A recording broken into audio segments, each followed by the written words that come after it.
Hi there, Janet Fritz here for Galaxy Girl Creations. Welcome to my channel. Welcome to Stitches and Stencils, which is a series I do with MK and Sandy on their channels, where we use stencils and do some sort of stitching, whether it's by hand or by sewing machine.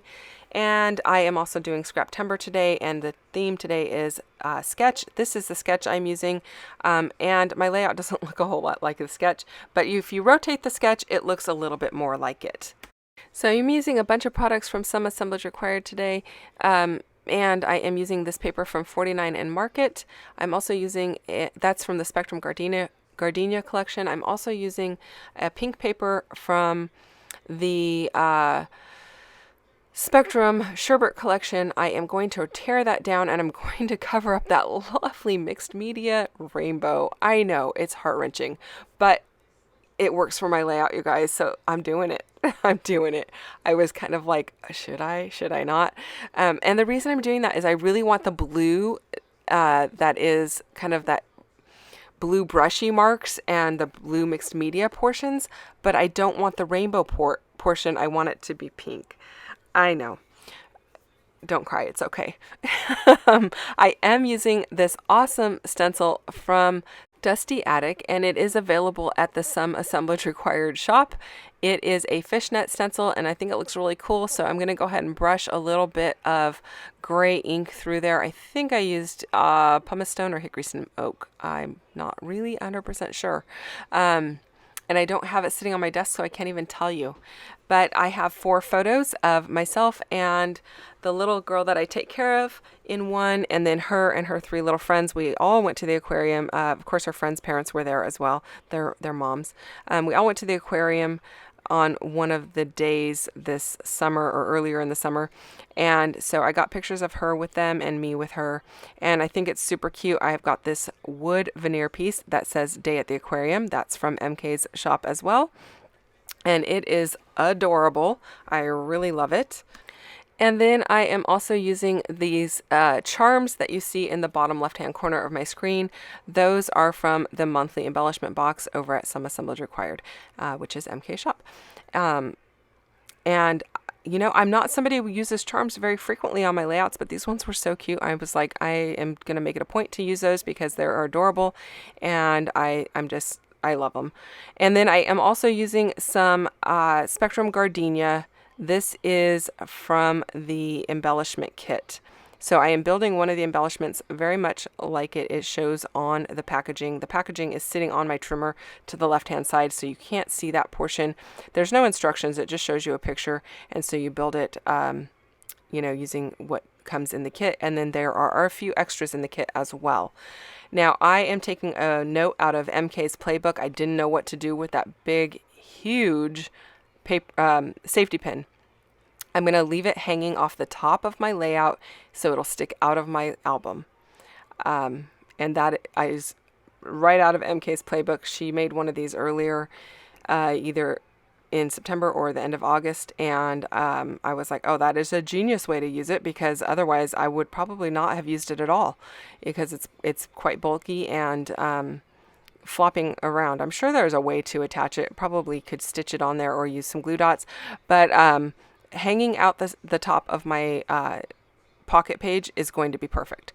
So I am just gluing these together as they kind of show in the sample, and I am using some foam tape to give a little dimension to the heart, and I really like the way that this ends up looking.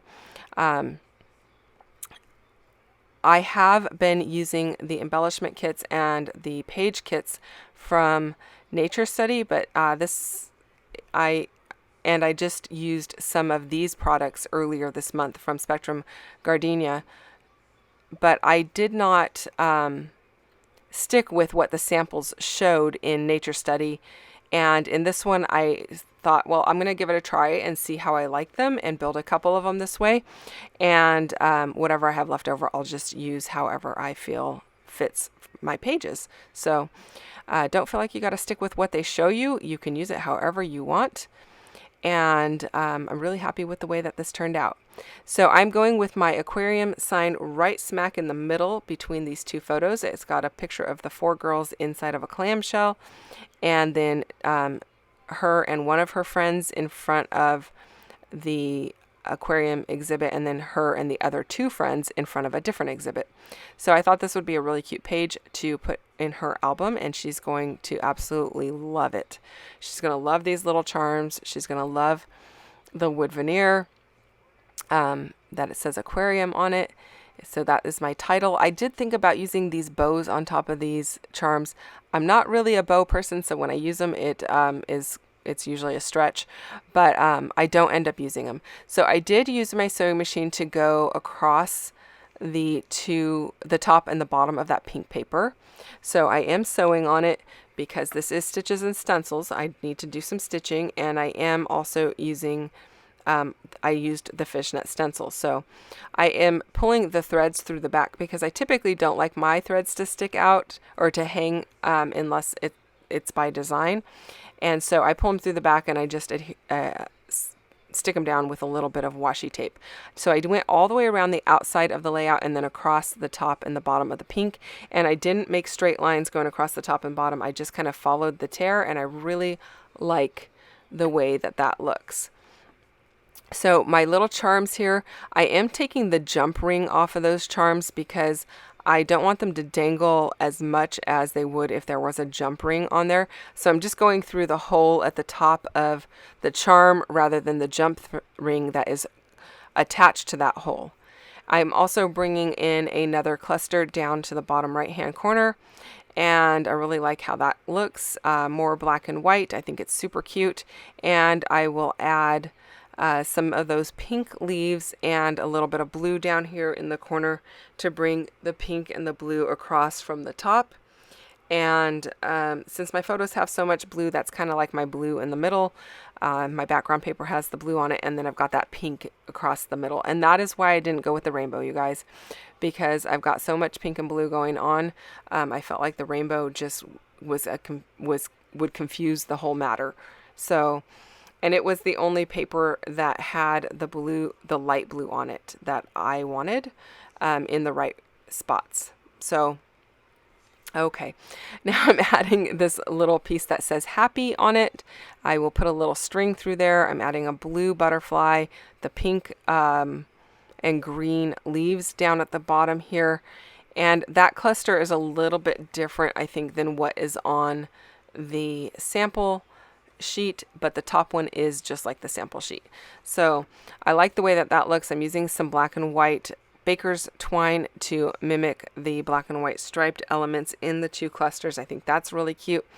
And then I'm going to use some more twine to hold all of those charms. Those charms look like they are hanging by that thread, but they are not. They're not even attached at this point. They're just sitting there so that I can live with them that way, to see that I like them while I work on the rest of the layout. So now I'm just going to stick this baker's twine through my holes that I've taken the jump rings off of. I just used some jewelry pliers and a pair of snips to hold on to the two ends of the jump ring, and I just opened them up and pulled them out. I do want this to have kind of a loose flowy design for the string here. I don't want it to look like it's attached, so I'm adding a loop on each end of it, and I am using some Zotz Bling or glue dots in the mini size to hold my charms right at the top there. And I kind of use both of those glue products interchangeably. I buy whichever one's on sale. They both seem to work. I'm not picky about it, as long as they are either the minis or the bling size, which is the smallest size they have. So pretty happy with that. And then I will use some liquid glue to adhere my string in where the loops are so that it stays. I don't want my loops to be identical on each end. I want them to be a little bit different so it looks kind of haphazard and natural, and I really like how that ends up looking. While I go ahead and adhere this down, don't forget to check out Sandy, who is State Goddess here on YouTube and MK over at her channel, Some Assemblage Required, to check out what they are doing for stitches and stencils today. It doesn't have to be really super fancy stenciling or super fancy stitching. It can just be with your sewing machine, but it gives a great texture and it's a lot of fun to work with. So that is it, you guys. I did kind of go back and forth on my stitching around the edges, so you will kind of see like a bit of a back and forth look to it to make some areas darker than others. That is it, you guys. I didn't finish the journaling on here because for privacy purposes I didn't want to put the girls' names. I will do that later. Thank you so much for watching. Don't forget to hit the thumbs up and subscribe button, and if you have comments, leave those down below. See you soon. Bye-bye.